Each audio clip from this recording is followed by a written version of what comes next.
Hey, welcome to the All Ambient Podcast, everybody. Thanks for tuning in. We're really glad to have you. We're talking about the creative process and exploring the minds of the people behind some of the finest ambient music out there. I'm Mike Graff, of course, joined by Kirk Smith, by Marshall Usinger, and Ben Tatlow. Guys, always good to see you. Glad we're here. Yeah, great to be here, Mike. Good to see you too, Mike. You made it through the intro. Now we're here. Came in with nailed it. Man, came in with in duct hot. tape on the back end of it. Good grief, just holding it together barely. We'll see how much of that just gets chopped up along the way. My goodness, you got this. Really, really glad that we're here. It's going to be great. Before we dig into things, a round of applause goes to Ben Tatlow for being the first one to release an all ambient labs course that is now out in the world. Ben, Very so nice. excited. Yeah, it's good awesome. job. It's a big Thank you. deal. You put in so much work to and yeah, so Music Business 101 for all those who have not taken a look into it yet. You can click on the link in the show notes.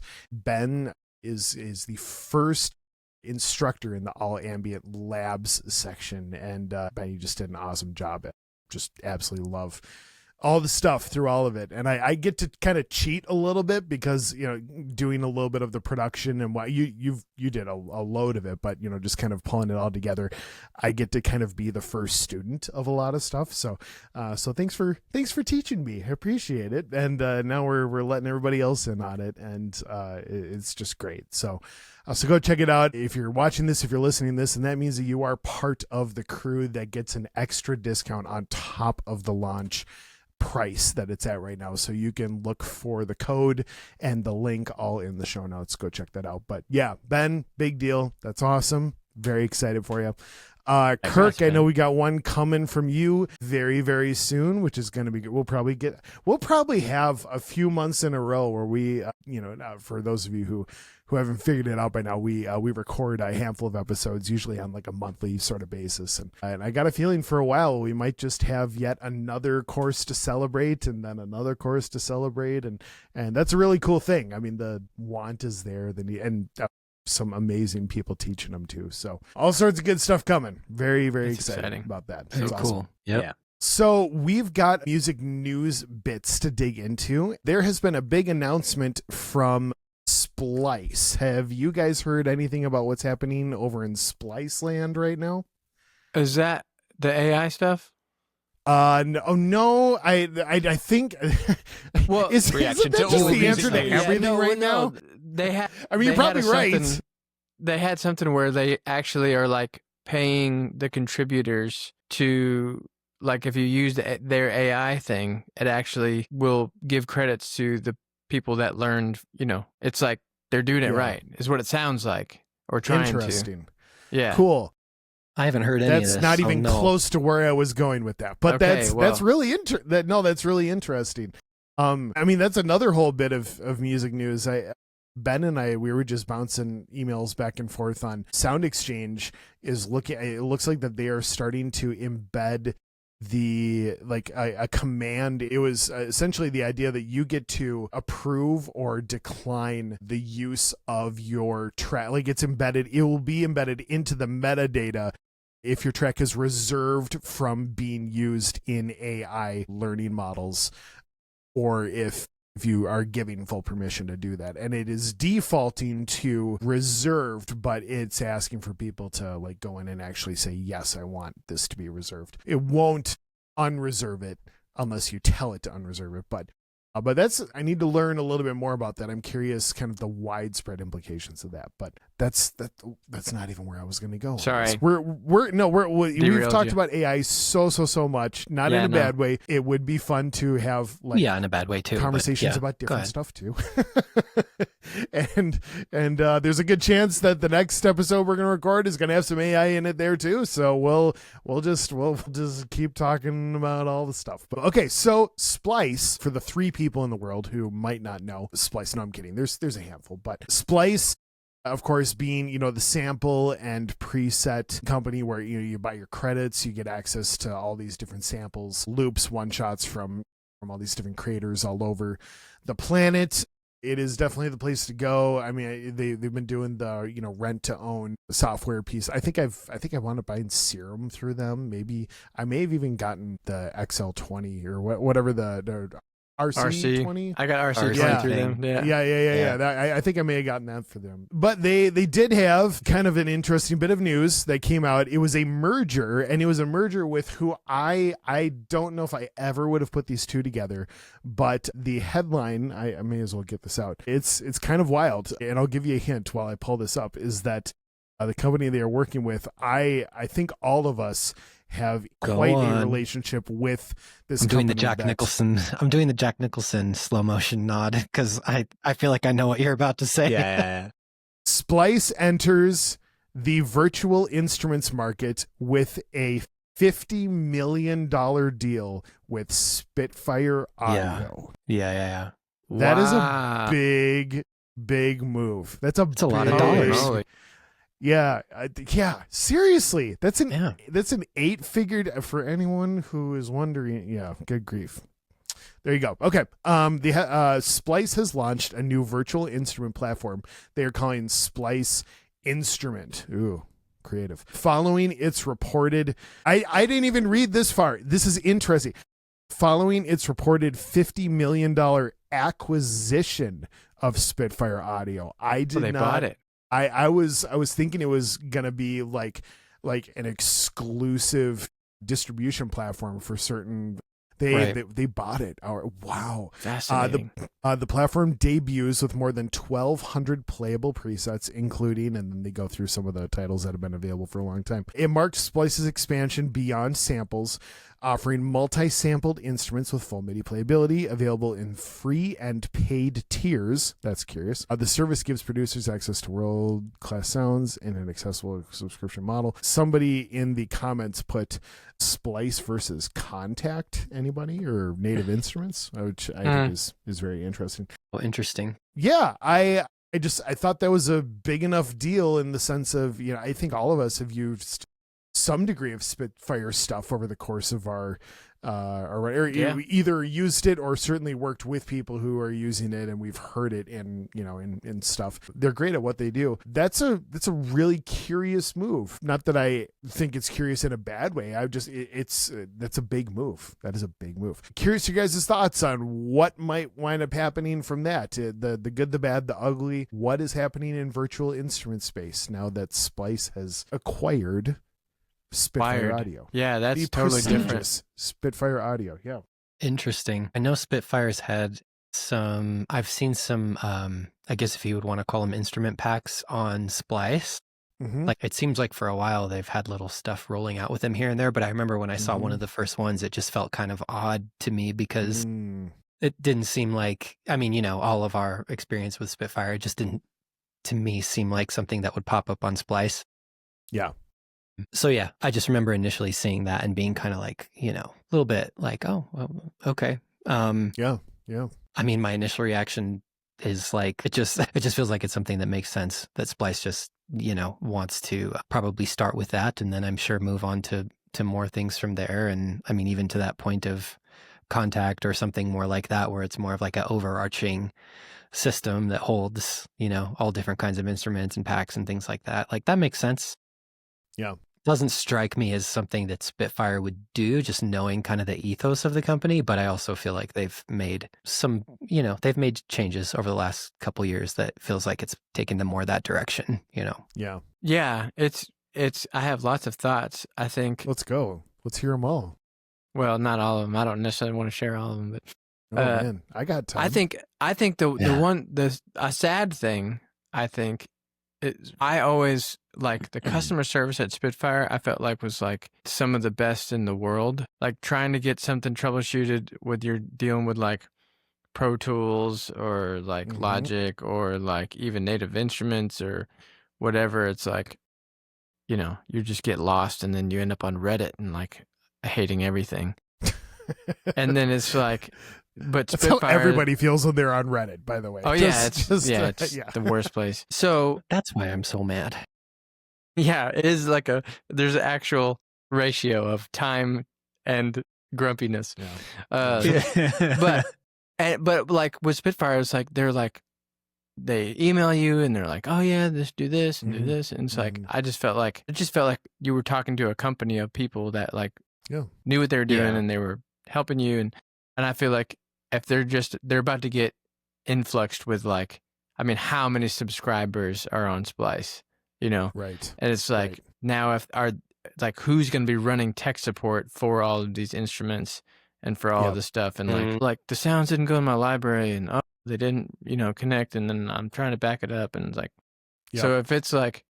if it's Spitfire's like customer service is going to be like onboarding all of Splice's world, or does Splice have some people, but then they have to learn the system? And like, that would terrify me as just like, Yeah. just the practical, Yeah. that whole thing, and that's like very kind of boring, but like in my mind, I'm like, that would be a nightmare. $50 million, sure. But I don't think that's not worth $50 million to me. Like, it's just, Yeah. that's so crazy. Yeah. But the exciting thing, well, the other weird thing is like, I feel like one's a film company and one's like a EDM hip hop composer. Well, not even Sure. composer. It's like EDM hip hop. They were trying to do the soundscape things, and I guess it seemed like they were trying to get into movie world music, No, yeah. but not really, Not so to they do Marshall's seem like they're level in, of satisfaction. No. I they're mean, just in totally, I feel like they're in totally different markets. Hmm. And maybe that's where they were trying to cross pollinate and try to help Right. each other. Right. Because it did Right. seem like Spitfire was trying to get into more alternative hip hop, popular music type things. And Splice was trying to get into film-ish type things.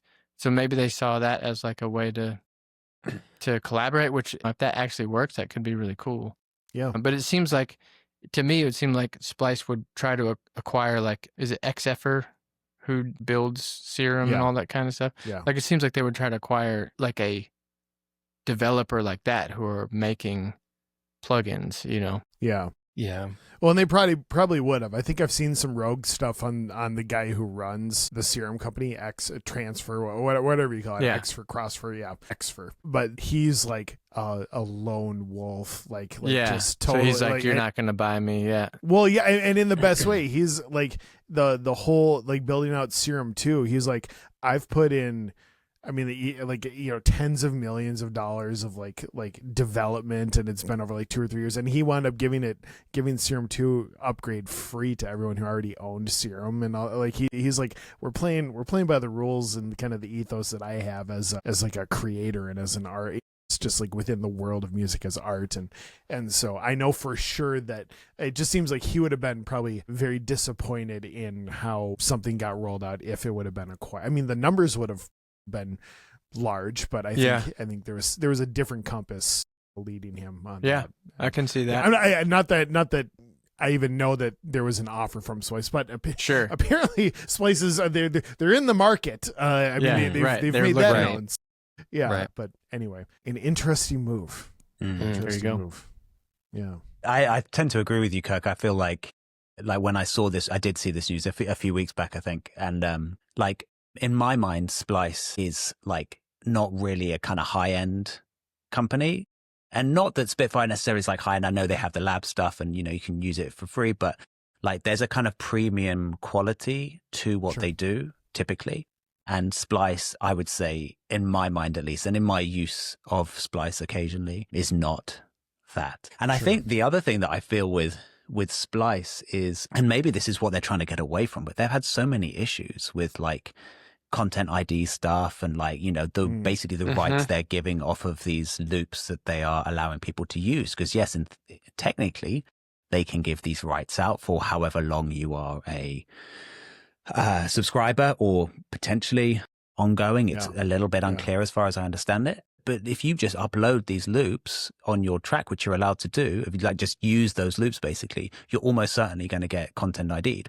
Or if you claim that content ID, you're going to affect other people who've used these loops. Yep. And so you end up in this kind of really messy situation as a company, and you are kind of promising something to your users and then potentially letting them down just because of the nature of the whole situation. And, my concern, I guess, as an artist, now I don't really use a lot of Spitfire stuff anymore. And I also don't use Splice, but if I did use both of these companies, I would. Ben's too My cool concern- for all of that. Yeah. Thank you. Yes, exactly. That's what I like to think.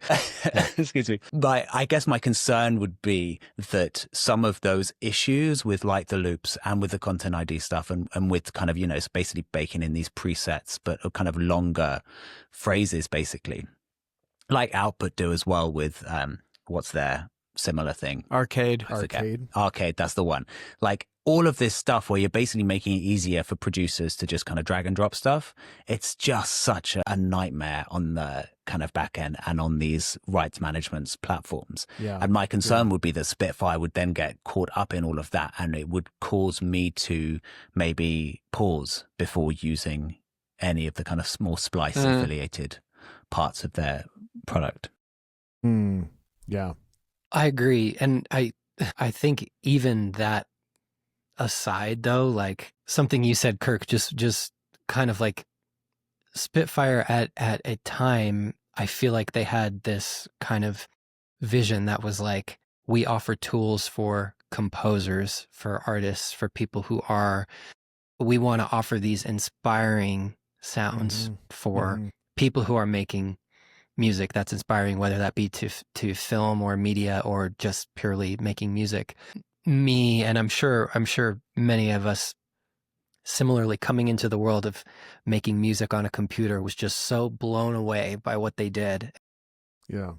Everything about their vibe and their presentation and their aesthetic, like all of those things was so just so amazing to kind of like keep discovering, and the things that they would put out, like, the Zimmer libraries and all that stuff was just like blowing my mind all the time, right? I feel like it's just this like narrative of like, there's so many parallels you can make with this conversation, whether that be, social media, moving from photo to video, or just these things that they do something so well and then they just want to continue to like consume more and more things and be, whatever the phrase is, like jack of all trades kind of thing. And yeah, it just really kind of bums me out a little bit because I don't, I think as we're not here trying to badmouth Splice, but it's just not something that if you're like composing for film and media and seriously making music, you're, for the most part, if you have kind of some integrity as an artist, you're not just dragging and dropping loops into the stuff that you're making. Right. So that kind of bums me out because I feel like, yeah, is there a business? There's obviously a business decision there for Spitfire, but they, above many other companies that I'd come across, seemed like they really had something to say and something to stand for, as just how they presented and the things that they offered. Yeah. That's, to me, that's just losing some credibility in the end, I guess. And just why it kind of feels like, oh, like this is just the way this stuff is going. We have to kind of accept it, but it's also, a bit of a bummer, Refresh my memory. Was there was in the leadership at Spitfire, there was something that changed within the last handful of years, and one of the guys is off doing Crow Hill now, right? Yeah, Christian Henson. Christian. Yeah. Yeah, Christian. Yep. Yeah. Yeah, there was some drama there. I think there may have been something It's a different episode. Comments he was making of a particular leaning in a particular seat. Was it like COVID related or something? I don't even remember. No. It was Harry Potter related. It was Harry Potter related. Understood. Yep, understood. So, and regardless of which side of the fence you fall on with that, clearly he fell on one side, and Spitfire, as a company whole, fell on the other, and that was the end of that. Understood. Yep. Okay, got it. So there are some major changes since then. I mean, since that time particularly, things went. After that, they went to paid, like they had the paid tier of labs. Yeah. Mm-hmm. Yeah. And to me, that was a signal of like the trajectory. Yep. And that probably wasn't even intentional. It's, I just think that era of Spitfire was just, again, whatever the reasons were, the things behind all that, there was obviously something special about that era of Spitfire. And I kind of felt like things just started, going a bit in some different ways when all that went down, Yeah. I wouldn't badmouth Splice. Like I've been a Splice member, I think, for maybe not quite 15 years, but for a long time, to the point where they have not offered the plan that I am on at the price that I am on for like a decade. Grandfathered in. I'm grandfathered baby. in at like Yeah. $8. $8 for like and like the cheapest plan right now is like 30 for or whatever, and I'm just sitting Yeah, over it's here crazy. on my pile of tens of thousands of credits, just like I'll use them every Loops once in a while. and It's loops kinda and fun. loops. Apparently I get to I use got them on so many Spitfire stuff. so I many don't know. kick drums, I know, right? 15,000 snare drums. To defend Splice, I feel like Splice is essentially, I mean, it's the modern day crate digging, right? Like if you're at the record store and you're a DJ, you're looking for that specific cut, like you're just kind of waffling through stuff and kind of listening to things and checking it out. Like you can find diamonds in the rough there. There's a lot of stuff that probably For sure. shouldn't have made the quality, cut, but yeah, there's cool stuff on there too. I think the thing that kind of I bristle at a little bit is, and maybe it's just public perception, maybe it's just my perception, but it sounds like all of us are on kind of a similar page with just how Splice is viewed versus Spitfire. And I wonder if Splice was thinking that Spitfire would kind of like bring a level of prestige quality. It's an interesting move. The thing that I kind of bristle at a little bit is I would just have a hard time imagining Splice hiring out one of the like 80-piece orchestras in London and going to Abbey Road or going to Air Studios and like all the things that made the Spitfire really kind of turned into an event, right? It was like this is captured in the same room as whatever your favorite soundtrack was by some of the people who literally played on your favorite soundtracks and all that. It is tough for me to imagine that same kind of level of care coming from the company they just got acquired by. But surprise me, folks. There'll be you never know. But I think I love your optimism. Hey, someone's got to do it. I love Smiles. The other thing though that and I've been kind of chewing through this lately. I'm like a different scale and just with different thoughts, but I think there is an interesting conversation around like is more better, like is the idea that Spitfire, like that the next logical step was for them to get acquired by another company instead of continuing to do what they did at the level that they were doing it at. And again, like it may have been a money thing. Clearly that's a ton of that is life-changing amounts of money for all the people that are involved in that act. Like of course, absolutely. But does that mean that it was the right thing to do? Like now, just no longer having the work of creating this thing being your day-to-day responsibility. Like, yeah, I'm playing around a lot with like the purpose of work and the value of when am I okay with like with gratitude, like look at what is happening right now. Like I'm so grateful for this, as opposed to no matter what level you're at, always thinking that there needs to be another one. That doesn't mean that you don't stay proactive. That doesn't mean that you don't keep pursuing, but if there's a restlessness that you've never actually been satisfied, as opposed to like just being grateful for what's happening, it makes me wonder how far off that value, how many multiples up from the valuation that 50 million is for them. Like is that 2 years of revenue? Is that 8 years of revenue? Is that like what's the scale of that? And what, and you never know the motives of the people. Just they might be doing something really great with with lump sums investing into things and being able to to change the world in so many different ways and being generous with it. So I don't know these people, but it does. Yeah, I've personally just kind of been batting around the idea of when is enough, as opposed to like growing always has to be the answer, or like this next level, this I need people under me. I need a studio assistant, and I need a this and that and all these things, as opposed to like, live light, move fast. Like I love being able to get stuff done in, the way that I do and with the schedule that I do, and just, like to have it not be a bogged down start to finish, process with all these other people and all these other pieces and all that. So I don't know. I'm just, that may have been a little bit of a left-hand turn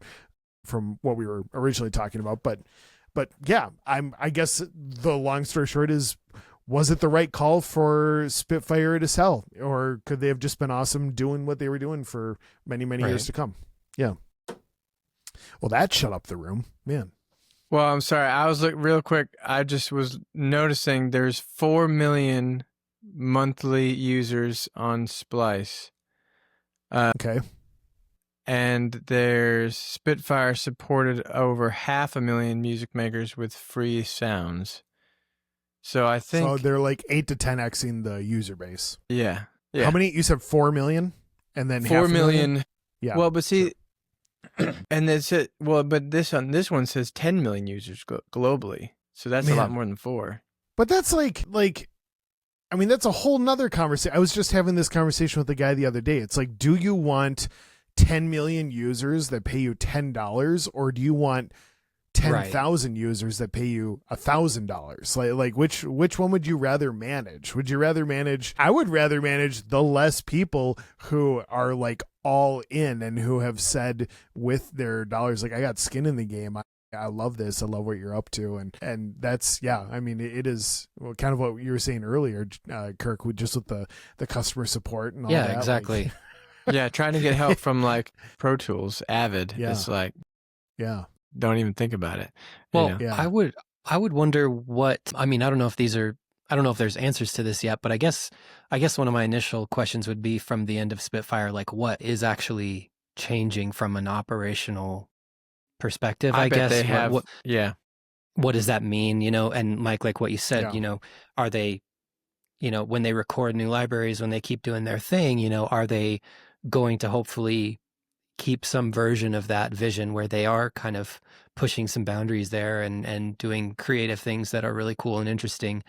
Or are there bigger changes just operationally from how they'll operate? I would guess that's not the case. I mean, if I'm just being, thinking like, okay, you can take it this far, but there's a point where Spitfire will have to say, like, this is still our product that, I assume they'll still be putting out libraries.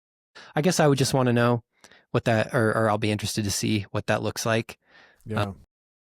And maybe they'll, I don't know, I can already see, like, there's a all-in like membership Splice where, now there's a subscription and now you have all the Spitfire libraries and it's a subscription. It's like, it's inevitable, I think, with that kind of thing. But isn't that how Steven Slate has got like that whole side, which I'm not in that ecosystem, but it's like, instead of, they did that a while back too. Yeah, the premium one-time purchases on Spitfire for the big ones, for like the the $800 symphonic strings and stuff like that. Which again, like they command their price and they're great. Like they're great. But the way of subscription seems to be what everybody's doing. Yeah. Mm-hmm. Because you can definitely get a lot more income, a lot more revenue out of people if you have baked it in that they never actually own the thing that you've trained them to use. Yeah. Right. Crazy. Right. I don't know, from a, like, maybe this is just me, but from an artist perspective, like, I am absolutely not a fan of the subscription based kind of stuff. Yeah. And part of it is, and I don't know how this makes me come across, but like, I don't like the idea of subscribing to something which, for example, like, as you're saying, like 10 million or 5 million or 1 million other people are also subscribing to, knowing that everyone has access to exactly the same stuff. And sure, you can use it in different ways. If you have a string library, it's going to sound different, whoever's producing it or whatever. But like, in terms of creating something unique, in terms of creating something that is, like, uniquely you and kind of could only have been created by you. For me, this kind of stuff is a bit of a turn off. Like, I'm not against like paying kind of a significant amount of money for a specific library or whatever, because then you kind of know that there's a barrier to entry there. Probably not that many people are going to own that specific piano or that specific string library or whatever it is. Or you go to a kind of decent sampler platform where there are far fewer people kind of involved in that ecosystem. I probably shouldn't promote it as much as I do. And, you can kind of pick and choose some really interesting smaller libraries that are that you kind of can work with as an artist. And Yeah. then you develop your own sounds and all that kind of stuff. And it's not at all to cast any shade on people who use these libraries whatsoever. But just for me as a producer, like there is something that is not appealing about being part of these kind of mass ecosystems. And there is also for me a sadness that Spitfire now kind of, I don't know exactly the mechanisms in which they're going to be a part of this, but, you know, assuming that basically all of their significant libraries are going to be bundled into these kind of subscriptions. I'm just like, that takes away the premium quality, that takes away that barrier to entry, and it just kind of feels 100%. yeah, not great. Yeah. Yeah. Yeah, it's a little different with virtual instruments and with certainly with samples, but it's like, you know, you don't knock the fact that a bazillion, when Guitar Center, you know, used to be more of a thing, you know, like there's a bazillion people who are buying the Strat or who are buying the Les Paul. It's like okay, so you all have like a similar, but you're all playing through different pedals into different amps, and you're doing different styles of music, and you all like even just the way that your fingertips or your pick or whatever meet the instrument, like it's going to sound, you know, all, you know, 10,000 times different. So like even having some of the same tools, it's still going to produce a lot of different artistic results. The odds of the different results being narrowed is very much at play in a situation like when you hand everybody the same virtual instrument, or you hand everybody the same sampler, it just all that stuff. Yeah, you're totally right. It made me chuckle. I just got a couple really cool plugins. They're Ableton based, so you guys probably aren't aware of it, but just this guy Dylan it did a couple really cool, you essentially like draw, you take a sample and you drop it into this grid, and you can actually draw like different boxes around certain frequencies in the length of it, and you can tell it to go reverse and backwards and what speed do you want it, and do you want it to pan out, and you can draw infinite different little, it's super cool, this stuff. And yeah, I love it. It's a great little sonic playground. But on his site, in addition to like, hey, this plugin's $40 and this one's $30 and all that, down at the bottom, I forget exactly what it said, but it was like the golden synth or something like that, and it was like $10,000. Like it was just something that he's like, I will sell one copy of this. If this is still listed, it is still available. Once it has been sold, I will take it off of the site. It is the most beautiful synth you will ever hear. And like, you know, kind of like made sort of a joke out of it, but it just kind of made me chuckle. I was like, there you go. Like customer support for one person who bought your $10,000 virtual instrument, like that is more appealing to me than I mean, and again, like it's all kind of a joke, but as opposed to selling something for $1 and selling it to 10,000 people, not that I don't want to share with a ton of people, but again, like it kind of ties in a little bit, Ben, with like, what are we doing in fact with the replicating of all that? And I'm more interested in just inspiring creativity in people. I don't think it's wrong to gift them great sounds, or, you know, like I mean, you just recently put out the super cool Stone Glock decent sampler virtual instrument, and it's great, but like that can be used and then twisted in so many cool ways to, again, kind of like give a life of its own, as opposed to, you know, drop in this sample and there you go, there's the start of your whole song. So yeah, is that where I was going with that? I guess just the idea of, I'm not opposed to giving a boatload of people an opportunity to mess with some cool things. I think at the end of the day, though, it has so much less to do with I have a specific sound, and that's what makes this good. As like I don't love that conversation at all, because I mean, who's to say what is good? Like if it's appealing to my ears, then it's good. And if it's not appealing to my ears, but it's appealing to a whole bunch of other people, who's to say that they're wrong? And I, you know, like I don't believe that for a second. I am just interested in tools that help people be more creative, and I guess I just really hope that Spitfire has not seen the end of the days where they create tools that help people just take that next step in creativity. So we'll see. You know. Agreed. Ben, what you said about, you know, like the barrier to entry thing, and like how there's like this there's that, I don't know if security is the right word, but when you invest in something like that, knowing that you're going to make use of it and know how it works and that sort of thing. I think on the flip side, like what I have appreciated about Spitfire over the past few years is like not just the labs, but you guys know how they've gone down and they do like these like $29 libraries, or like they do like the light versions of some of the really like the more massive libraries. Like I think I have the light, I don't have chamber strings, but I have like the light version, which is like $200 versus like 600, right? And I know I'm not going to use 160 gigs of a string library kind of thing. Dude, but yeah, I appreciated so much how not only did they have that initial like, we are the premier library for people who are making music, but now they're introducing like, well, we want to offer quality things to people who this is like very new to and feel like spending, $500 on one string library is a huge investment. So we're going to offer this $29 intro library. And I just thought it was so cool. They just kept doing these little moves like that where I was like, man, these guys are really like, I love just what they're honing in on. So I don't know. I hope there could be still some ways to kind of at least maintain that. And, maybe with people who are using Splice and however Spitfire integrates with that, it's like, yeah, like you say, Mike, maybe more people are introduced to inspiring tools to make music. I can't help but feel like it's a little bit of a waste to have something that feels so unique and special and just be like, okay, now we're just going to bundle it in with this other thing.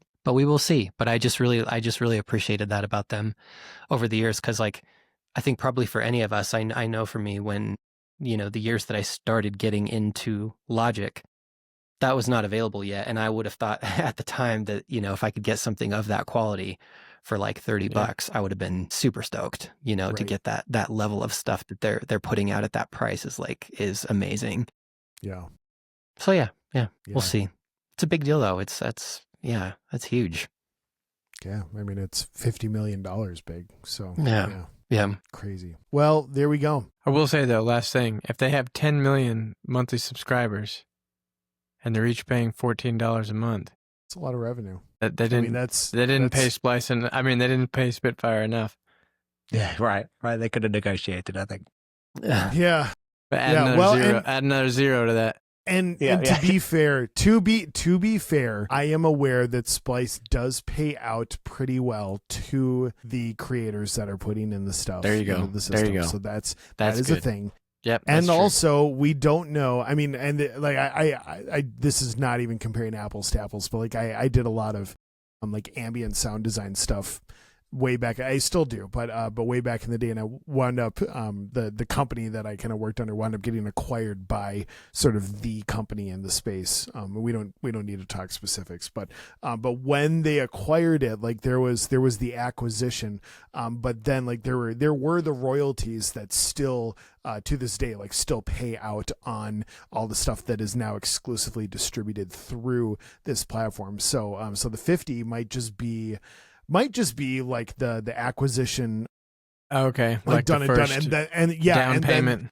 Right. And then they are now under the same sort of terms as, as perhaps, other, again, I'm just kind of, that does make sense. I might be fabricating this stuff, but yeah, I mean, if they're bringing in, over $1 billion in revenue, a year, that all of a sudden makes a $50 million deal just feel like pennies, right? That's wild. So here we'll just stir the pot right before we leave. If Splice came up to you right now and said, "Hey, we have this new partnership with Spitfire. We would like for you, Ben, you, Kirk, you, Marsh, to help create this new pack of ambient samples and stuff that we're going to put out in the world." What is your gut reaction to that? Are you like, heck no, I'm staying away from this? Or you're like, well, let's try to make something cool out of this. I mean, the opportunity is pretty wild.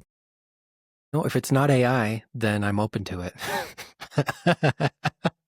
I'll start with that. That's the other conversation. All the AI stuff is but yeah. I always wanted to try to make something for Spitfire at some point. I was like, oh man, that would be so cool to do something. Because I remember like when Oliver Arnolds was coming out with all of his stuff. Dude, seriously. They had a couple of different like artists doing things, and I was like, that Right. would be a blast. Yeah. I think it would still probably be cool, but it would, Yeah. it would also feel like, okay, then there's, there's the We Dream Eden thing, and it goes in their AI thing, and then there's, 4 million people maybe Yeah. using it in, Yeah. which, who knows? Yeah. I like the idea of making something, but then it's also like, what are you giving away? I agree with Kirk. I think it's like, I think as a creative exercise, it would actually be really fun. Yeah. And yeah, like obviously there would be some AI or whatever, like after the fact, most likely training other things. But Yeah. I'm not so kind of black and white about these things that I'm like, no, I would never work. Of course, like if a cool opportunity came up and it was creatively exciting, then I would for sure do it. But Yeah. Yeah. it wouldn't be my kind of number one like partnership that I would like chase after. Well, maybe I should just close with the fact that maybe there's a little bit of an in-between in all of that. Instead of us just doing nothing and us doing something to the scale of millions on the Splice Spitfire, maybe there's a world in which the all ambient virtual instruments is like a very real thing. So we'll just stop there and we'll talk more about that later. But yeah, you guys are all, I love the conversation as always. And it's always so good to just kind of think through stuff from a boatload of different angles, from a boatload of people with a boatload of different life experiences. And yeah, I'm always growing when we have these chats, and I always am, you always think a little bit wider about stuff after you've, kind of noodled it over with some trusted minds together. So love this. Yeah, we'll see what happens. Appreciate you guys, and we'll catch you on the flippity flip. And let's not forget to thank our sponsor for this all ambient episode, Splice, everybody. Yes. Thank you. enter code blah, blah, blah for, yeah. Thanks, Splice. Yeah. Yeah, right. We forgot to That's, add that, didn't we? That's Joking, I'm joking. love it. Thanks again for joining us on the All Ambient podcast. This is about as shameless of a plug as it gets, but it really does help for those of you who are watching to give us a rating if you're on any podcast platform like Apple or Spotify or anything like that. On YouTube, we would love a follow, a subscribe, a like, all that fun stuff. And please leave a comment, a review, whatever is applicable to the right place that you're finding this. It really does go a long way. You don't have to make anything up by any means, but if there's some value in this podcast for you, we'd love to hear about it. We, as the All Ambient family, would love to meet you. I know it does my heart good, as well as everybody else who's involved at All Ambient. So please do so. Come back and join us next week. We got another great episode coming your way. And until then, here's hoping that this music and the hearts behind it make your day and your life that much better. Thanks.